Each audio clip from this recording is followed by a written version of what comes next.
excited to have Denise Chumlea here tonight and to have you here at the Center for Creative Entrepreneurship. This is actually a part of a series that we're doing of fireside chats called Creative Founders, Conversations with Creative Founders. And what we're doing a little bit different tonight is we're looking at what is not just a founder, but what is an entrepreneur. It's a new word for some of you. What is it that when you are not actually launching your own company completely, but you're inside another company, maybe a large company, still exercising your entrepreneurial skill sets, okay? I'm Jan Ryan, and I lead and work with the Center for Creative Entrepreneurship, which is here in the beautiful Kendra Scott Student Center that we're in tonight. We're so loving being in this center and having the opportunity to bring people together, and we want you to come back. We want you to be able to come over and meet each other and hang out in the huddle rooms and meet your mentors here.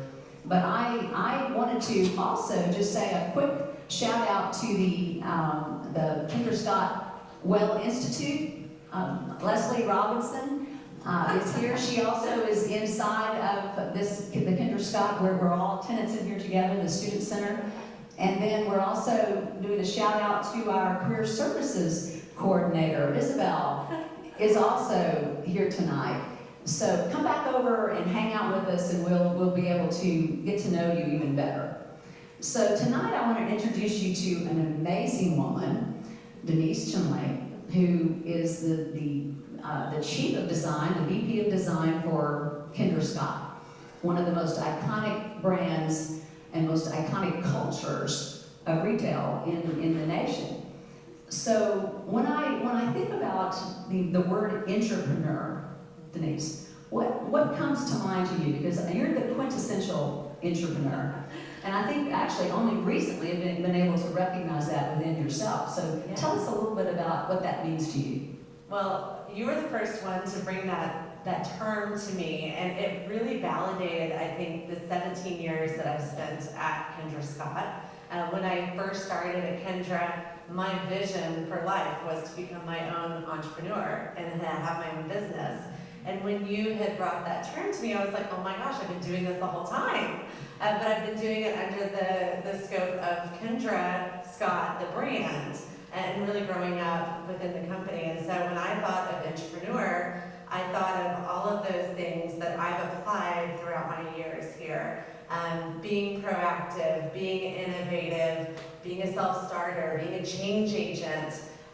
Those are the things that I've really brought to the table and then learned through, really being a part of this brand with Kendra and learning through her skill set and applying that to my own position and all the different hats that I've worn at the company.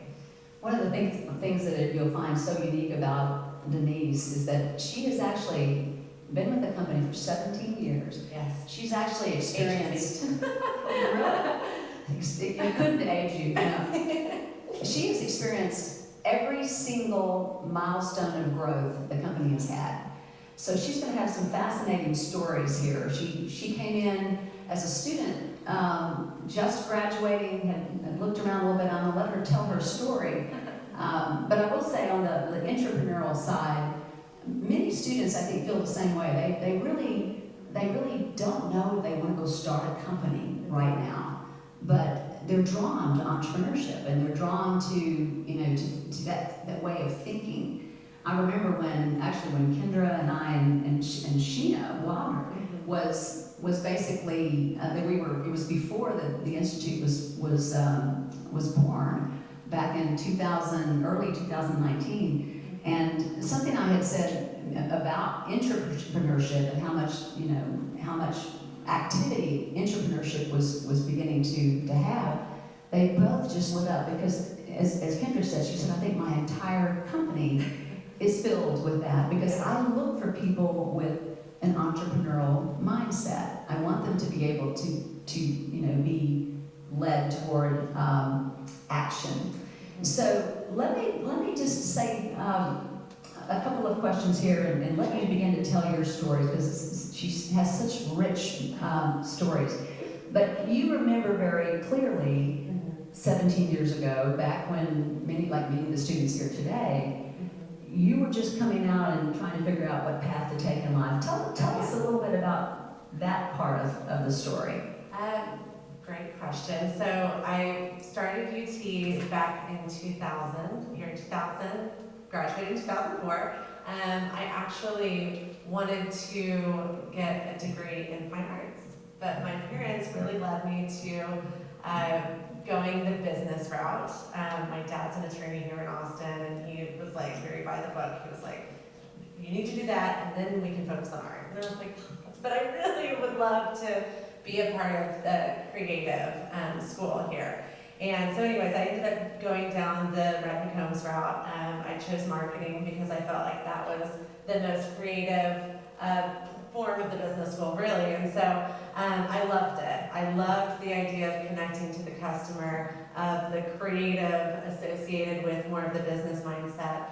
And so I really enjoyed my time here. And doing that, I realized I wanted to pursue a business of my own. And so during school, I actually had a friend, and we started a small business, jewelry design business that we sold at the drag under the tents there.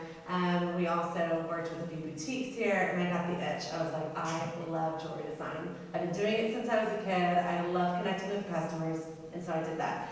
And then she moved on. Once we graduated, she became a teacher. I was like, I want to still do this and figure it out. So I worked for my dad for a very brief moment, and in the process, I actually met Kendra's husband, John Scott, at the time, her husband at the time then. And she was looking to scale her business. And it was still very early on. We were actually about to celebrate our 20 years next year. So when I came on board and he introduced us, it was as a production assistant to just create samples for wholesale accounts because we didn't have retail at the time. And so I met her, I fell in love with her immediately. She had a passion, she was optimistic, she had a clear vision of what she wanted to create, and I wanted to learn as much as possible from her, and then become an entrepreneur, right? And so, funny, 17 years later, I feel like I was able to accomplish that and do so in a company that I believed so strongly in what our core values were, the product, the design, so that's how I came. I think a lot of students can relate to having that side hustle.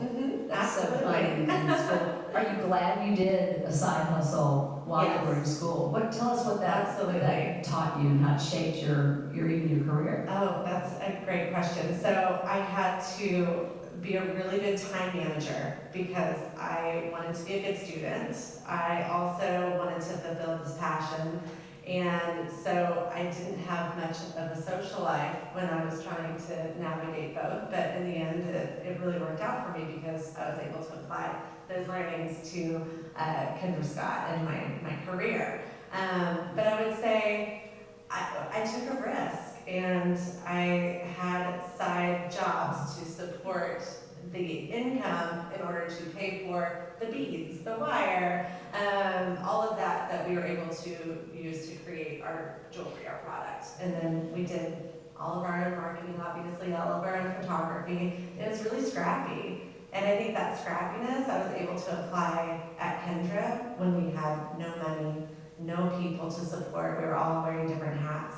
And so I already kind of had a leg in to what that would mean for me. So I think it's really important what you just said. Being able to practice entrepreneurship is very meaningful. No matter what ends up with your side hustle, being able to actually experience it. I've got news for everyone. You don't learn entrepreneurship in a classroom. I am an entrepreneur twice over, and you just can't learn it in a classroom environment only. You have to, hopefully experientially in that classroom, practice what entrepreneurship is about. Getting past that fear of understanding that there is going to be a lot of pivoting, a lot of failure. You stop calling it a failure, don't you? Right. It's just one test after another until something actually works. So tell us a little bit about just a day in the life of where we are. Now let's just go all the way over to the end. Okay. And then we'll take you through take the group through different steps of how you got there. Yeah. But what's a day in the life of being responsible for everything in design? You started out really early, got to work your way up, but you're responsible for everything. You're responsible for the relationships on the outside, for different functions, for countries, for building the team. Right. Tell us just a day in the life of what that's like, first of all. Okay. So I would say today I was at a photo shoot. So I work actually really closely. Not only do let me take a step back. So my title is VP Design, and so my structure are the designers that ladder up into design. But then I also work very closely with our Senior Director of Creative Services.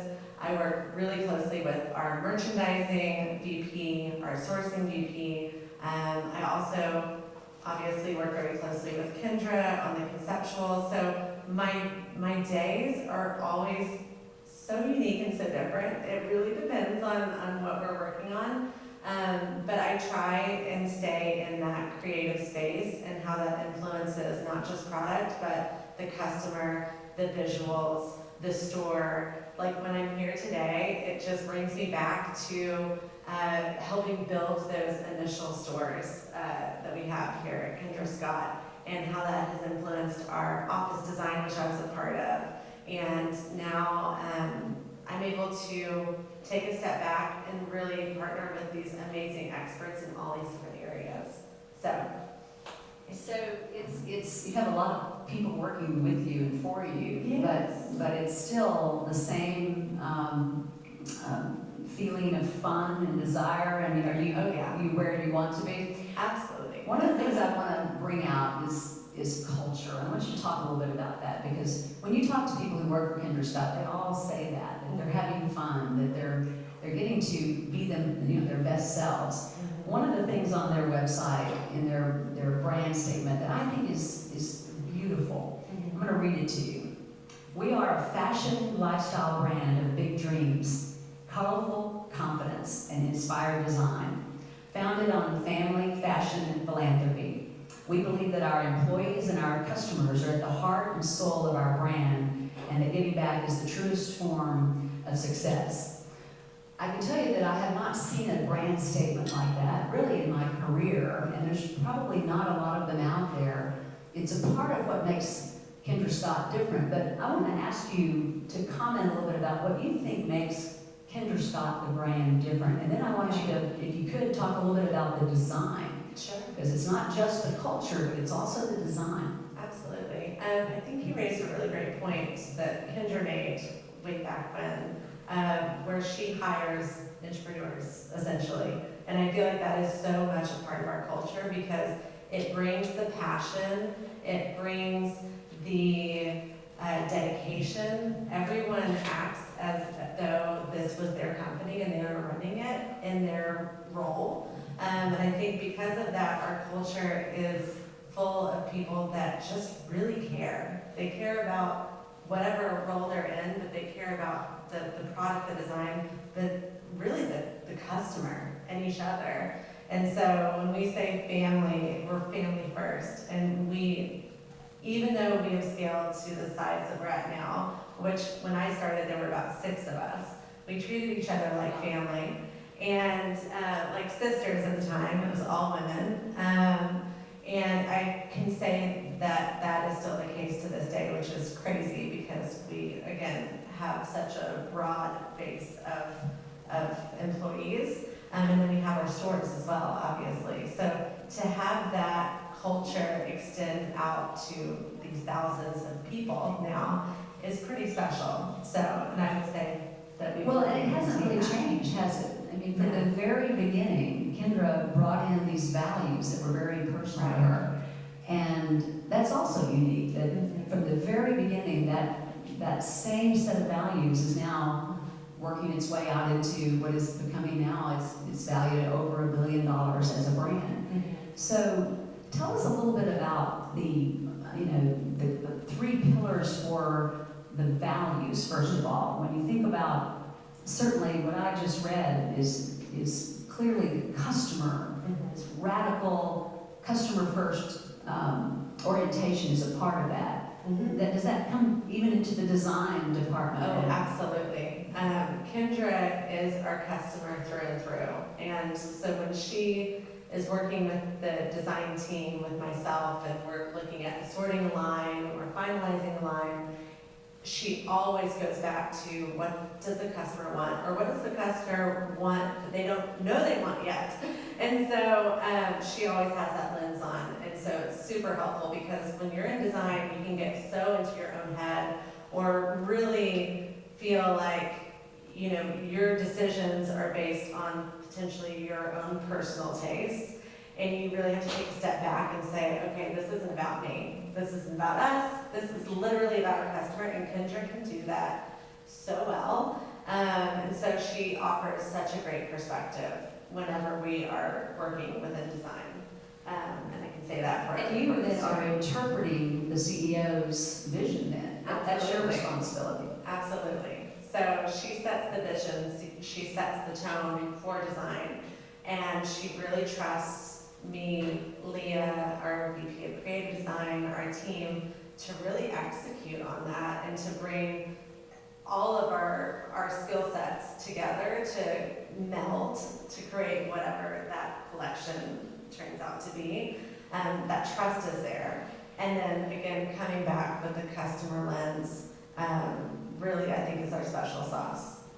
You know, it's interesting that when you think about the words customer obsession and some of these words that you hear so much about today, that's very popular today. But when Kendra was on this, it was not. And she and I sort of melded on this, Kendra and I, because we both are just radically oriented toward building the company, even internally, around what the customer needs us to be. But it is, she was there before this even you know, became a popular buzzword. Absolutely. And I think when you see things like something as a setback, the pandemic, these things that come along just in life, they do in business, you find that because of the community that you had that was so strong at Kendra Scott, the customers really cared about you, you really didn't suffer that much in terms of a setback with sales and everything else because it came through for you. That community orientation, that really, loyalty, that exactly. loyalty really showed itself. Yeah. What about the on the design side? Being the design leader, how do you differentiate yourself there? And maybe that cast you all the way back at the beginning because it had to happen at the very beginning. So there was a pivotal moment back in 2008 when we created the Danielle. How many people know what the Danielle earring is? Or the Elisa? Okay, so there is this iconic shape that we've instilled in our designs from 2008 onward, and it started with Danielle. It was this big slice of stone. It was a combination of a marquee and an oval, and we'd never seen a shape like that before. And cut to before that, it was always trying something new. We were using leather, we were using lace, we were using beads. I mean, you name it, we tried it. And it was a really fun experimental phase for us as a design team and as a brand. We were trying to figure out who we were. But it was always about color. It was always about handcrafted stones and genuine stones, materials like that. But 2008, we created that Danielle with that metal frame around it. And we were like, there's something really cool here because you didn't see that in fashion jewelry. You saw it in fine and in sterling. And we wanted to do something that was more affordable or accessible to a broader customer base. And so it created a frame. It was like a piece of art for color, for material, all the things that we believed in. And so we all held hands when that design was created. We were like, there's something here.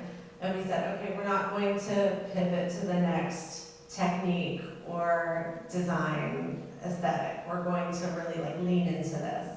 And so we would create different stones to put into the frame, different metal colors. We scaled it up, we scaled it down. We used it in a multitude of ways.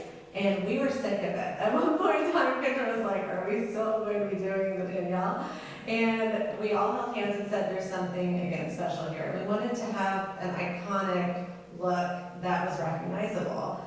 And so we just decided, okay, well, let's just innovate on this. Like, we're not gonna get stuck in doing it, again, just in multiple colors.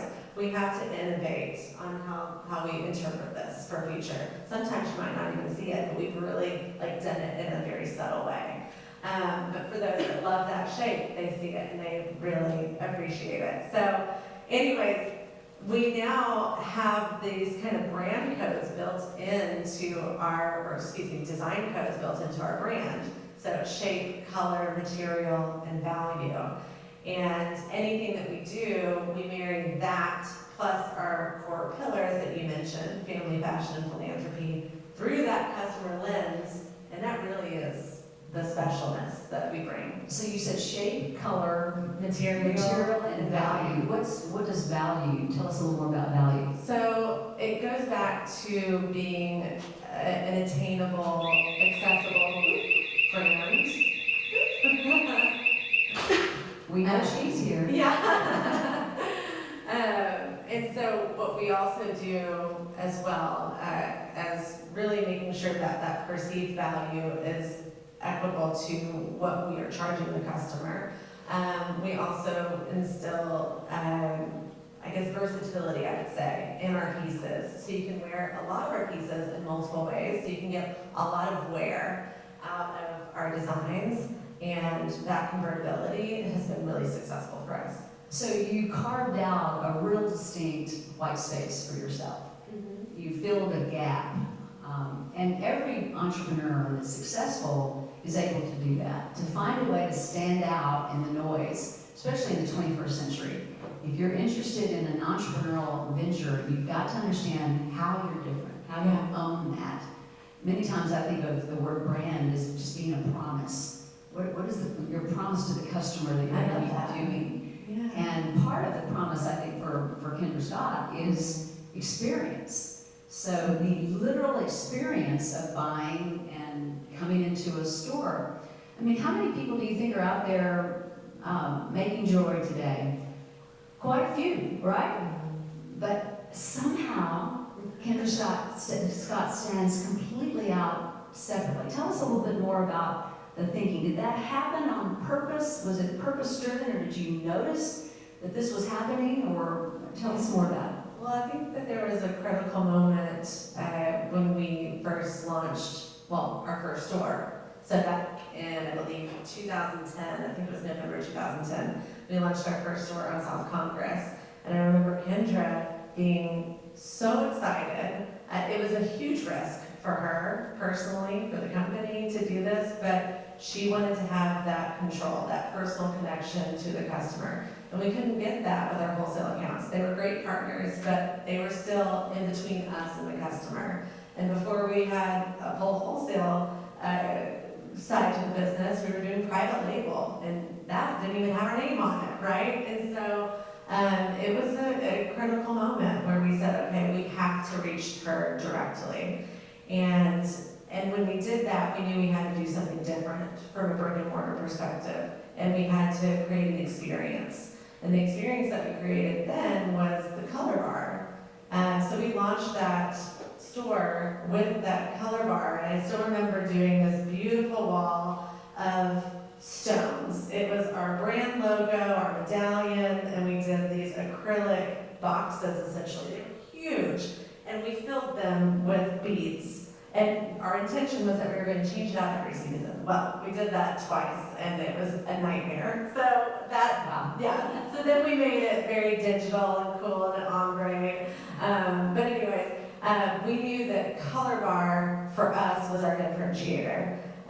We wanted to engage with the customer, to bring them into our world, to play designer with us, and for us to be able to customize to their liking. And no one was doing that back then either. So, well, you were very involved in that. Yes. In design, being able to make this innovation happen. Many times we think about innovations as being something that's tech-oriented, or coming up with something where some guy is in the back room gets hit by of old delighting. He's got this idea.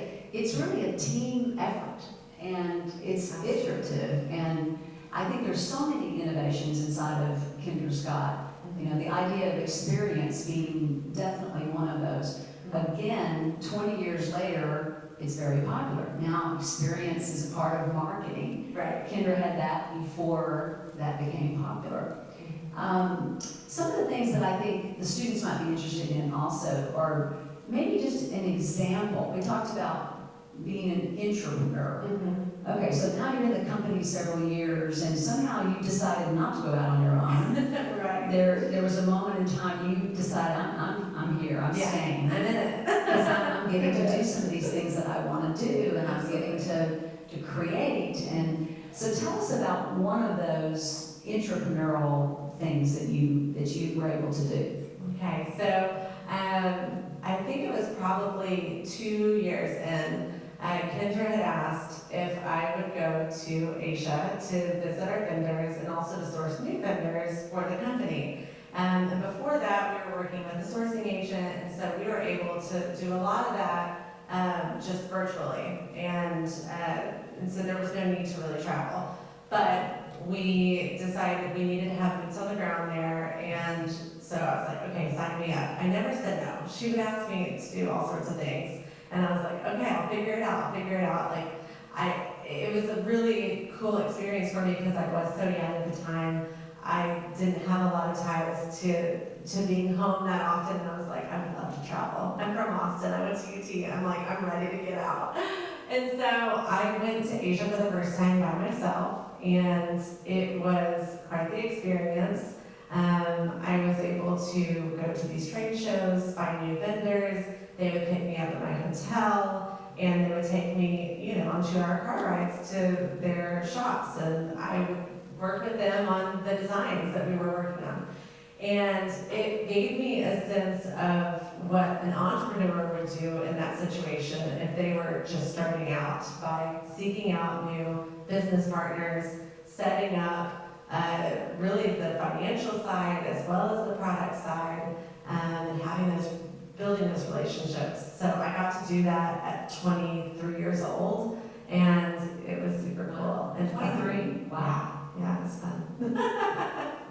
And we never had that opportunity, probably, No. especially as young as you were. No, and Kendra had a young family at the time, and so she was really having to be here at home and, of course, manage the business, the day-to-day. So it gave me the opportunity to step in and really support at that level. So yeah, it was a lot of fun, and I got to learn a lot along the way. So I had not only the design, but the product development and sourcing side, as well as merchandising. We didn't have any of these departments. It was essentially me and a handful of other people, and we just figured it out. But then came Which with is a that. ton of fun, isn't it? It's a ton of fun. And I still remember being on a plane with Kendra at one point when we were going to Italy, when we first did our first fine jewelry venture. This was many, many years ago. And she was instilling in me this confidence to make decisions. And she said, I might not always agree with you, but I don't want you to feel like you need to hold out for my decision in order to make your own. And I'll trust in what you decide. And if you have failure, if it's different from me, then I'll support you 100%. So that was like a really pivotal moment for me too, as an entrepreneur. Is like my boss, the CEO, is like saying, okay, it's okay to fail, and to learn from those failures. So that was another thing that I thought was really important to bring here. She gave you the opportunity to expand more, things that you had not really had an experience with. Absolutely.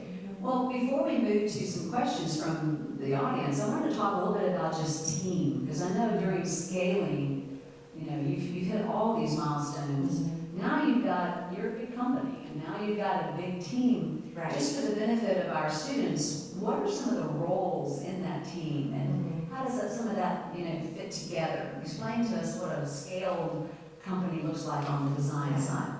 So the design team is broken out into, I'm going to try and visualize my structure here. We have a 3D component side, so really the CAD designers. And then we have 2D, which is speccers, but they also do two-dimensional design in Photoshop or on the bench to get the full effect that we're going for. And so we have kind of those two arms of the business, but we also have an operations component, and they partner with our cross-functional teams like our sourcing and merchandising teams to make sure we're on calendar, staying on time, on budget. And then we also have more of the conceptual design, Leah, who's our, again, VP of Creative. But she really kind of manages both that 3D and that 2D world. And then we are starting to figure out what this kind of bridge to creative services and marketing looks like. So that's the other side of my job, but we don't really have a team to necessarily support that yet. We filled that role internally, and we've kind of figured out how to bridge, again, both design and creative. So I have support on that side too. So she's visiting or doing photo shoots. She's working with the different cross-functional teams, the retail side as well, to really design storytell from the trend perspective, as well as like the conceptual and how we were inspired by these collections, and bringing that to life to the internal teams as well as the customer. Awesome. I know there will be a lot of questions around that. I would like to ask you one last thing before we turn it over, though. When you're, we talked about the entrepreneurial mindset and looking for that. Mm-hmm. When you're interviewing, when someone comes and talks to you, what stands out that you're looking for? Mm-hmm. And what is it that actually helps you understand and how to identify maybe that entrepreneurial mindset? Does anything come to mind? Passion. I mean, you have to have a love for design and for product. It's critical, of course. I would also say skill set for the technical role obviously is very important, but for us, it's so much more important that you're a culture fit. There's so much you can learn on the job, and if you have a really strong foundation, there's areas that you need to continue to evolve into and learn. You can do that at Kendra Scott. And so for us, it's really important that you are really passionate, again, about our core pillars, about philanthropy, about fashion, about family. So that, to me, I think is really important. I think what sets us apart is what has allowed us to maintain our culture. There's a lot of people that we've passed up that look really great on paper, but when you meet them and they don't have those qualities, it's a no-brainer. Is it a good thing when someone has pursued studies in entrepreneurship and absolutely. side hustles and absolutely. Well, and especially for me, because I have had the creative past and experience, but then also the business side, coupled with the desire to have my own business. Seeing those qualities in that candidate is something that I really look for and I get excited about, because then that person can flex into a lot of different areas. They want to learn, they want to have like a full 360, more holistic view, and they're ready to roll their sleeves up in all these other areas, and then also focused on the job that they're applying for, if that makes sense. Absolutely. You may not know all the answers. Right. You have to be a little bit improvisational. Mm-hmm. This bias for action. These are those 21st century skills that I think a lot of employers are looking for. Yeah. So why don't we turn it over to you guys, and since we're recording this today, we'll try to repeat back to you, if we will, the answer, the answer certainly, but the question so we can hear it. But raise your hand if you have a question. Yeah, Julie.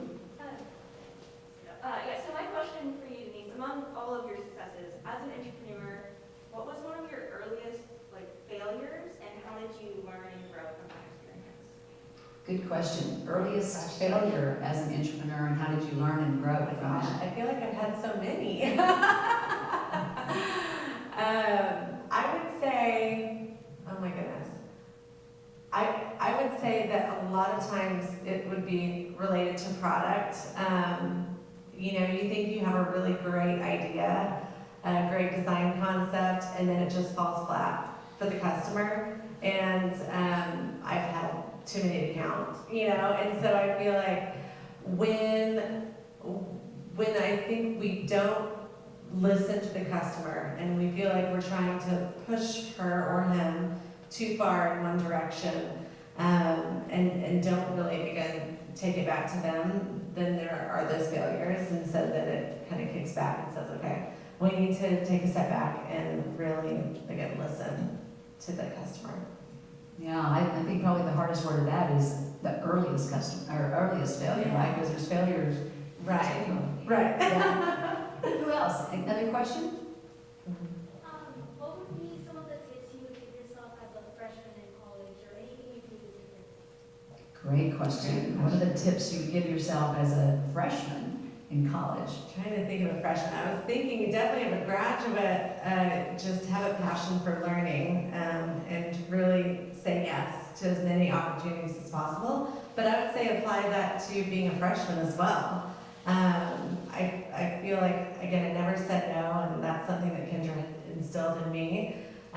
So you just find ways to partner and connect with opportunities like this. Doing as much of this as possible and networking and learning is so important. Are there any courses you look back you wish you had actually taken earlier? I think we all have those stories. I know. I have an entrepreneurship course that I would love. Yeah. I didn't have that. I would also have done more of the fine arts courses, even though that wasn't my major, just because that was something that I would have loved to have learned in school as well as on the job. Yeah. Good question. Mm-hmm. Okay. Okay, so as college students, I feel like a lot of us are like very focused on the end goal, like where we're gonna be in 10 years and how to get that. And I feel like you went to a startup to work with Kindred Scott, like that was your passion. So when you were there, was the vision for like Kendra Scott as a brand, how did that like change when you were first there to like what it is now and like kind of growing with the brand? I mean, great question. I would have never in a million years thought that we would have been sitting here today in the Kendra Scott Center, or, you know, being a billion-dollar brand. Like, that was just not on my radar whatsoever. I thought that, I knew going in that there was something special, like I said, with Kendra herself, with our product, with the people I was surrounding myself with, but I didn't know that we would get to this point. I knew that we had something special that we wanted to share with the customer that was not just product, that was so much more than that. Again, I think the philanthropy side to our company, we did that before a lot of other brands kind of got on that train, and it is so authentic to who we are, and so that to me has really helped in scaling, obviously, but then also for me as an individual in my life, that being such an important aspect of it has allowed me to grow as well in the company. Great. So kind of like what Jan was saying, where startups kind of need to have that uniqueness factor and like really fill a gap in the market. When Kendra Scott was like starting out, what was your initial customer segment, and then like how did you grow from that? Good question. I would say we've always said that the customer is from 18 to 80. And we have a very wide range of customers in terms of age. When we first started, again, we were doing mainly private label. We had some wholesale accounts, and so we didn't really have access to who the customer actually was. But we knew there was a huge loyalty that we were creating amongst the Austin community. And so with that, where we were showing up were a lot of the different galas that had a philanthropic tie to them. We were giving when we had nothing else to give. So we were at all the silent auctions. We were putting our jewelry on all of the servers, hostesses, really any people that could wear a product, we were trying to get it on them. And so seeding it in a lot of different ways, but I would say taking it back to working with these nonprofits and these charities, I think really helped build a customer base that cared about their community. And I feel like that has scaled with us. And we do these KGBs, which is Kendra Gives Back parties, across all of our stores. And so there's always a philanthropic tie to purchasing a piece of Kendra Scott. And I think that has stayed with us. And, go ahead. Well, I was just gonna say, I'll jump in, I was one of those customers. I was on the board of the Center for Child Protection, and I met Kendra through coming to a Play Bingo event and seeing a little present for me, not for someone else, but for all of the people sitting at the different tables, which I thought was so amazing. And people around me were saying, you would love Kendra, she's a brand new entrepreneur, you need to meet her. She really cares about, the same things that we care about. And only a few weeks later, I was actually in Nordstrom's and I saw a little, kiosk or something that had Kendra Scott jewelry, and I went and made a point out of buying some of her jewelry because she was there alongside us in what, our passions were, and I wanted to support her. And later, I found out that really is sort of a center value for Kendra Scott, that it's connection over transaction. So when you connect with someone, that transaction will end up at some point also coming back to you. Yeah. So it was a very interesting moment to be introduced to Kendra Scott because it worked. Yeah. And but she did find her way and her first customers, and then we spread the word, and it goes on from there. Yeah. Who else? So what were the benefits and drawbacks of like entrepreneurship within a large company and like entrepreneurship like starting from scratch? I think we both should answer that. So just so everyone could hear that, what are the drawbacks and the benefits of being an entrepreneur inside a larger company and being an entrepreneur where you're starting up, from scratch? I mean, I would say the risk level, obviously, for an entrepreneur is very different than an entrepreneur. Personal risk level, I guess. And then with that comes obviously the reward. I would love your thoughts on this, honestly. Well, it is an interesting question because it really depends on leadership and it depends on culture. Because you could be in an entrepreneurial role and have a leadership team that actually mouths the words that they will, say they want to do that, but actually will not take the risk, or they will not allow you to have the things that are necessary. So it does depend on when you are looking for your new roles as you come out of university. Remember, who do you work for? Who's your immediate boss? If you want to look at the advantage of being an entrepreneur, which, and I've been both throughout my life, an entrepreneur actually gets to do it completely from scratch. And there is no politics, there is no one that says no one takes a vote, the committee is not there. You basically can pivot a whole lot quicker and easier. You do at some point probably need to raise some funding, because it doesn't have to be funding necessarily, but capital in some way, unless you're in a service-based business, which can give you immediate, fees that people would charge. But there's definite benefits to both, and there's drawbacks to both. And I think I would say, if you're looking for impact, to really have impact, be sure your values align with senior management, because the opportunities that get to be voted on that you can go do depend on, what top down, what really matters to that company. That's a great point. I think that's why there have been so many benefits for me as an entrepreneur at Kendra Scott, because Kendra herself believes in that type of mindset. And it starts with her, and it then goes into that kind of C level, the executive level, and they all believe it and push for that in each of us. And so no idea is a bad idea, and I feel like we can really come to the table and be heard. So Yeah, And I think what's happening today in today's culture and economy is there's a lot more entrepreneurial opportunities going on because it's become more popular for executive teams. And ask those questions when you're interviewing, Yeah. because we realize now inside of corporate environments that it's the new blood coming in, people's ideas that make innovation happen. And there's so much change in our world today, we have to innovate constantly. So if we're not sourcing new ideas and feeding them and investing in them consistently, we can fall behind. So it is a lot more popular. Good question. Anybody else? Yeah. Hi, I'm Sarah. I'm an orchestral conductor, and so it's different product. I'm a musician, and so I'm interested to know, as a conductor, I am wanting many. It's a career that is mainly done by men, right? And so, as a woman, as a woman entrepreneur, what is some advice that you would give me as somebody who is getting into the field of that is run by men, mainly?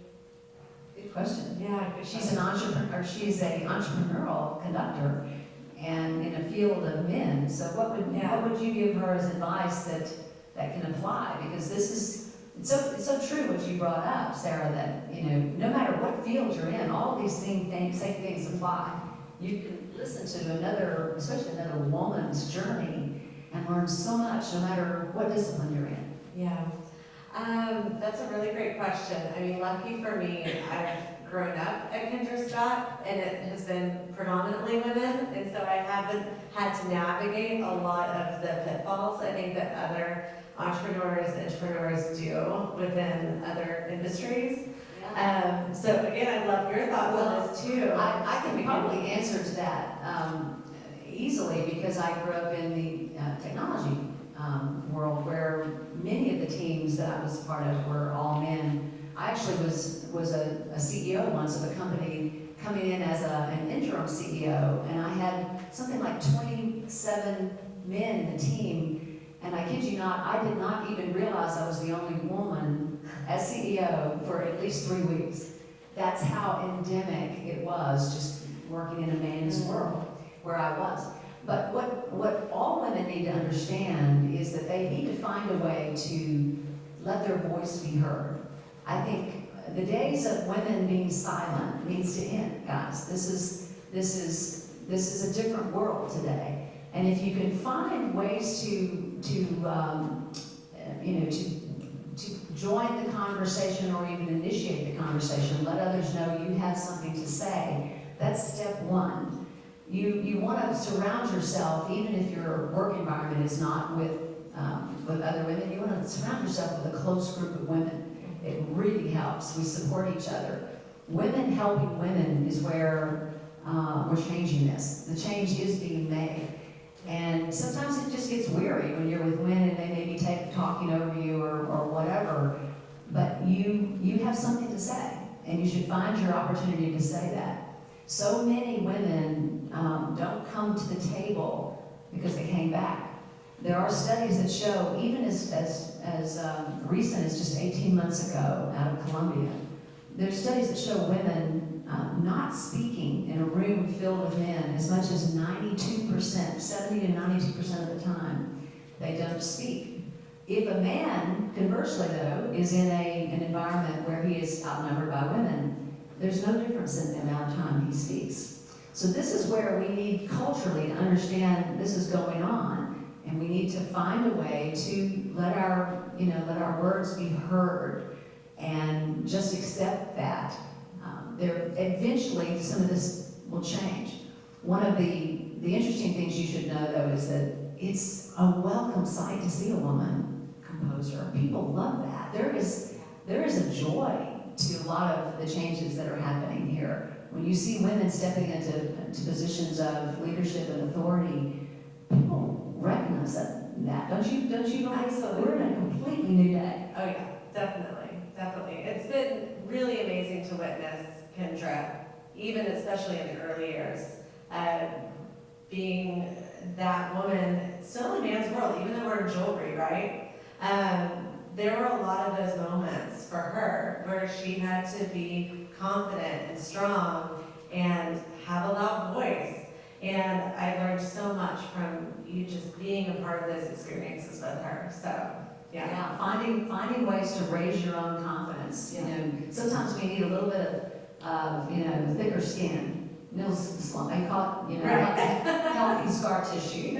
Get out there and expand your reach, your horizon. Do things that are uncomfortable just a little bit.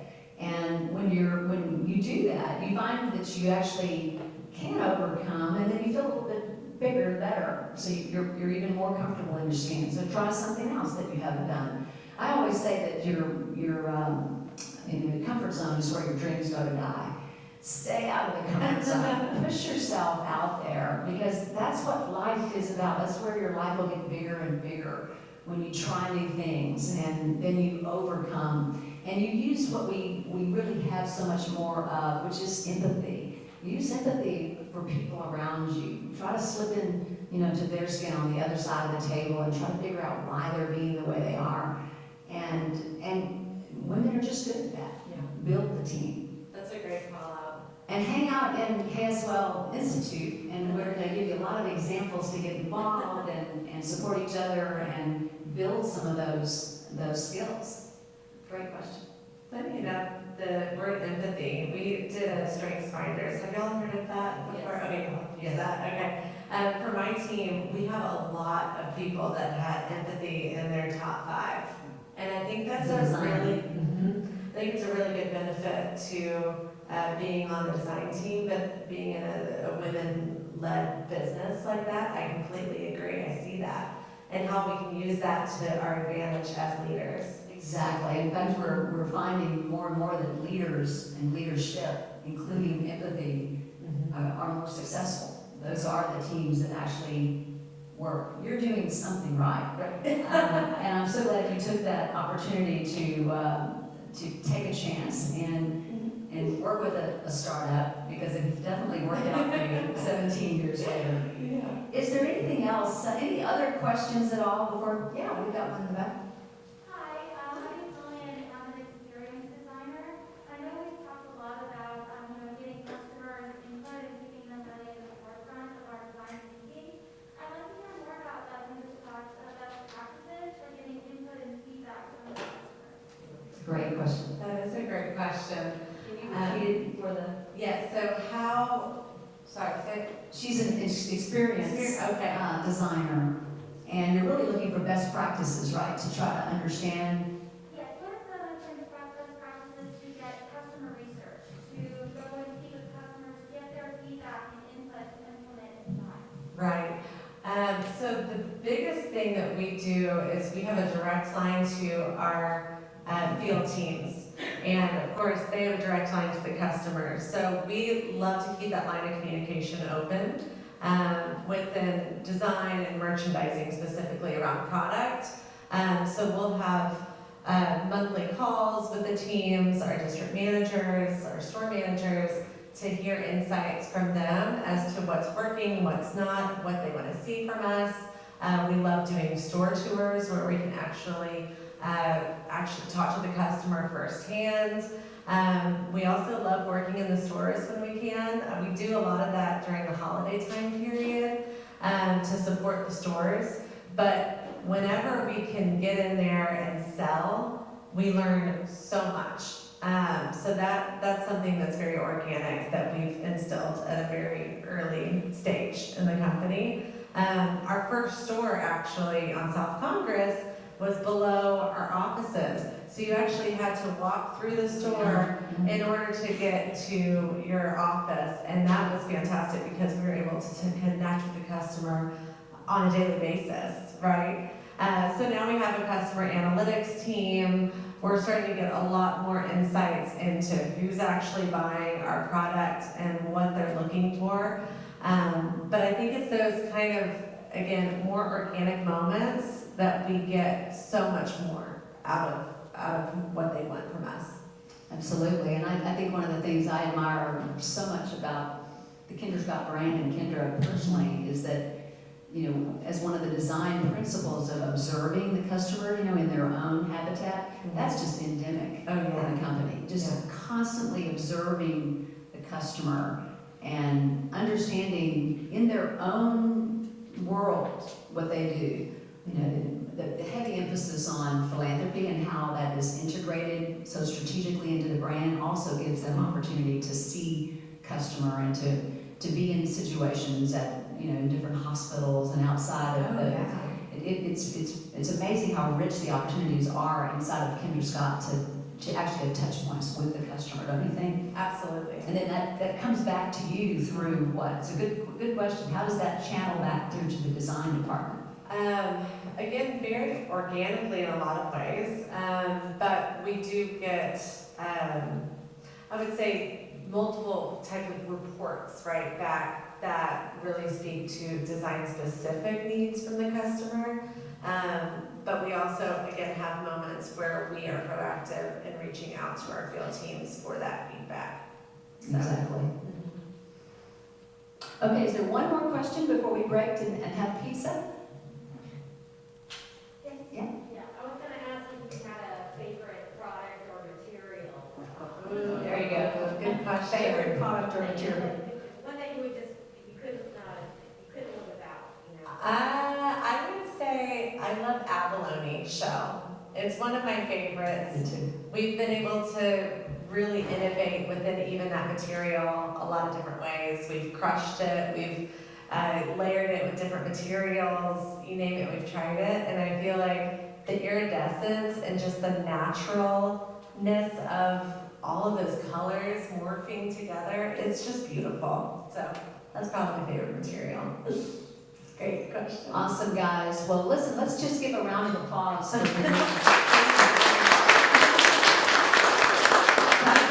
so accessible and authentic, and it just is inspiring to hear you and to know after 17 years you're still in there and now leading the charge. It's amazing. So thank you all for coming out tonight. We're going to have some pizza and have some continued Q&A as we go, but just thank you. Be careful out there, and we'll see you again very soon. Thank you. Okay.